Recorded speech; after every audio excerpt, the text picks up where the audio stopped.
जब भी circle topic का DPP 2 का क्वेश्चन 5 करेंगे, तो क्वेश्चन है, in the given figure O is the centre of the circle, tangents at A and B meet at C, if angle ACO is equal to 30 degree, find. तीन part है। पहला angle BCO, दूसरा part है angle AOB और तीसरा part है angle APB। तो अपने स्टार्ट करने से सबसे पहले देखते हैं कि जो दो ट्राइंगल अपने को दिख रहे हैं, ट्राइंगल ACO और जो ट्राइंगल है BCO, इसके अंदर कुछ कुछ चीज नोट करते हैं। अपने लिख सकते हैं कि दोनों के अंदर OC कॉमन है। OC is equal to OC common. अच्छा, एक और चीज देखें तो अपने लिख सकते हैं angle OAC is equal to angle OBC। दोनों एंगल किसके बराबर होंगे? 90 डिग्री के। क्यों? अगर फिगर में देखें तो ये दोनों टैंजेंट्स हैं, तो दोनों टैंजेंट्स हैं तो दोनों परपेंडिकुलर होंगे रेडियस के। तो अपने लिखते हैं यहाँ पे since tangent perpendicular to radius, तो दोनों 90 डिग्री होंगे। अच्छा, अगर एक और ऑब्जर्वेशन करें तो अपने लिख सकते हैं कि AC is equal to BC। क्यों? tangents drawn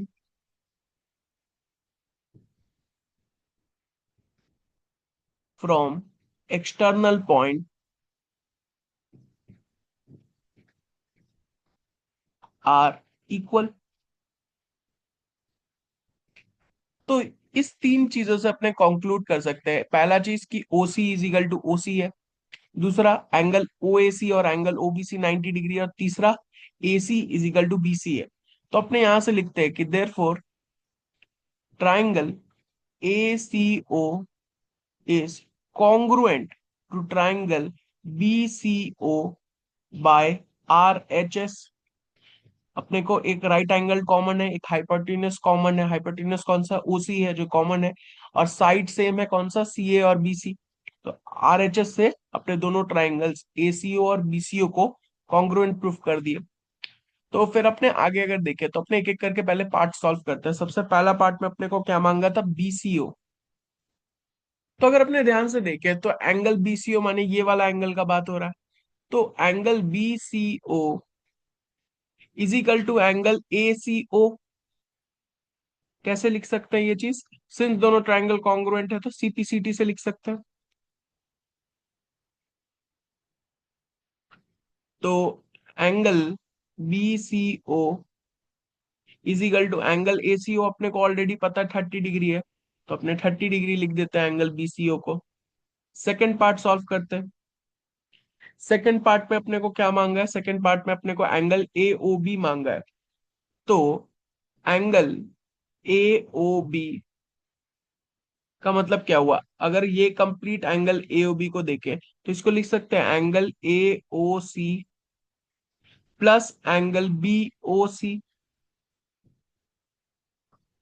अपने को ऑलरेडी पता है कि ये दोनों एंगल 90 डिग्री है सिंस टैंजेंट्स थे। तो अगर ये दोनों 90 डिग्री है तो लिखते हैं in triangle AOC angle AOC plus 90 plus 30 degree is equal to 180 degree. तो यहां से अपने एंगल AOC क्या लिख सकते हैं? यहाँ से हम लोग का एंगल AOC कितना आ जा रहा है? 60 डिग्री के बराबर। तो यहाँ पे एंगल AOC जो है, ये वाला एंगल जो है, ये हम लोग का 60 डिग्री है। तो अगर एंगल AOC अपने को एक बार पता चल जाए 60 डिग्री है, तो अपने लिख सकते हैं angle BOC is equal to angle AOC is equal to 60 degree. क्यों? CPCT से।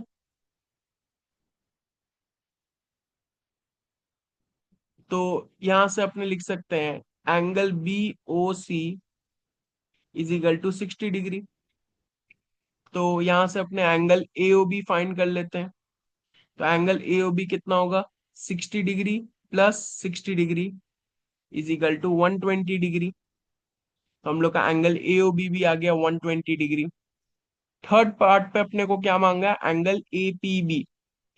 तो थर्ड पार्ट के लिए एंगल एपीबी माने ये एंगल मांग रहा है अपने को। ये एंगल का वैल्यू पता है, ये एंगल कितना हम लोग का, एंगल एओबी।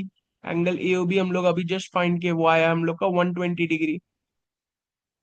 तो एक काम करते हैं, अपने ऐसे लिख सकते हैं, angle A P B is equal to half of angle A O B.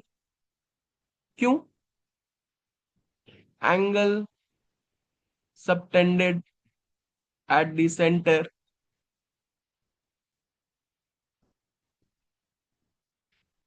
is twice the angle subtended on the circle।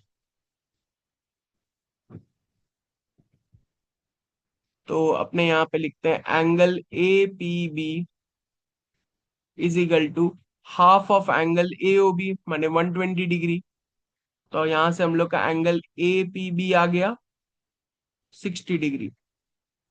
तो अपने तीनों पार्ट सॉल्व कर लिए, तो एक एक करके। तो पहला पार्ट का हम लोग का आंसर आया है, एंगल बी सी ओ है 30 डिग्री। दूसरा पार्ट का अपना एंगल ए ओ बी आया है 120 डिग्री। और तीसरा पार्ट में हम लोग का एंगल ए पी बी आया है 60 डिग्री। तो हम लोग का तीनों पार्ट का आंसर निकल गया।